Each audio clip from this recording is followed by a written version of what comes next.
राज्यसभा में विपक्ष नेता आदरणीय अरुण जी, पूर्व अध्यक्ष आदरणीय राजनाथ सिंह जी, मंच पर उपस्थित सभी मुख्यमंत्री महोदय, सभी महामंत्री, राष्ट्रीय उपाध्यक्ष और सभी भारतीय जनता पार्टी के राष्ट्रीय शीर्षस्थ नेतागण और उपस्थित भाई और बहनों, 47 से लेकर आज तक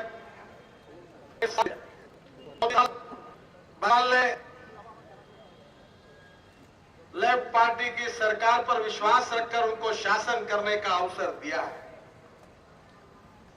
इस 34 साल में बंगाल का विकास हुआ क्या?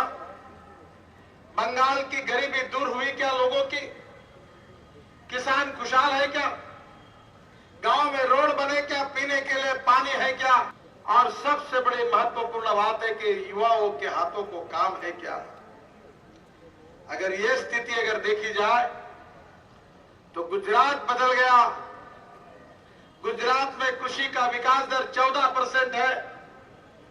गुजरात के किसानों को कोई समस्या नहीं है।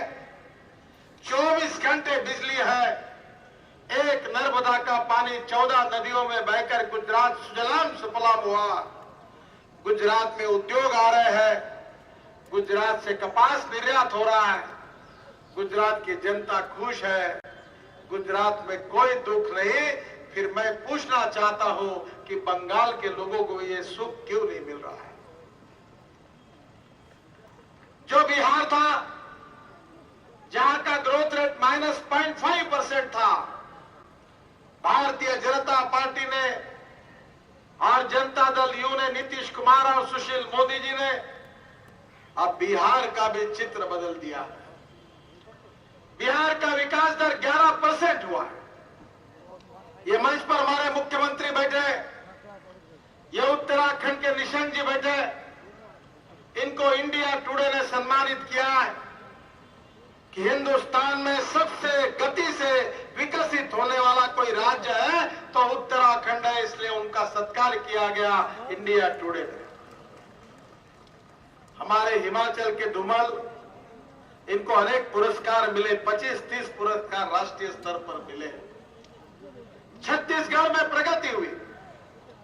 बाजू के झारखंड में एक स्थिर और विकास अभिमुख और भ्रष्टाचार से मुक्त एक सरकार अर्जुन मुंडा के नेतृत्व में चल रही है। क्योंकि भारतीय जनता पार्टी के कार्यक्रम में अगर महत्वपूर्ण कोई कार्यक्रम है तो सुशासन और विकास। बहनों और भाइयों, 21वीं सदी की राजनीति ये विकास के राजनीति के है और इसलिए भारतीय जनता पार्टी इस देश का विकास करना चाहती है। इस देश के युवाओं के हाथों को काम देना चाहती है। किसानों के खेत को पानी देना चाहती है। हर गांव में रोड बनाना चाहती है। हर गांव में पीने का पानी मिले, अच्छे स्कूल मिले, अच्छे अस्पताल मिले, यही हमारा सपना है। जब अटल बिहारी वाजपेयी देश के प्रधानमंत्री थे, हमारे अडवाणी जी उप प्रधानमंत्री थे, उनके नेतृत्व में इस देश में महंगाई नहीं थी। आज तो ऐसे भाव बढ़े हैं कि आम आदमी जी नहीं सकता, ऐसी हालत है। हमारे प्लानिंग कमीशन की रिपोर्ट आए, उन्होंने कहा है कि इस देश में 50% आबादी ऐसी है कि जिनका रोज का इनकम 20 रुपए प्रतिदिन से कम है और 90% आबादी ऐसी है कि जिनका रोज का इनकम $2 रुपए प्रतिदिन से कम है। मैं सोनिया जी से पूछना चाहता हूं कि 20 रुपए प्रतिदिन अगर इनकम रहेगा तो सोनिया जी बताइए, आपने गरीबी हटाओ का नारा दिया था, आपने कहा था नई रोशनी आई है, सोनिया जी आई है, नई रोशनी लाई है। नहीं तो आई नहीं, अब गरीब लोग मरने के कगार पर खड़े। इसका जवाब दो, ये कैसे जी सकते हैं? एक अच्छी एसएमएस मुझे आया कि 2 लड़कियां अपने कॉलेज के कॉरिडोर में कुछ बातचीत कर रही थी।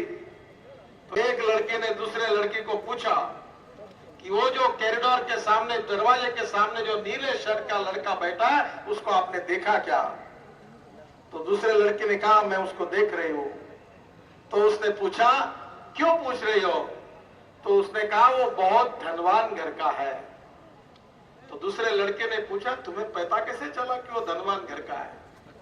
तो उसने कहा कि मैं जब उसके नजदीक से आ रही थी तो उसको मुंह को प्याज का बास आ रहा था और इसलिए वो धनवान घर का है।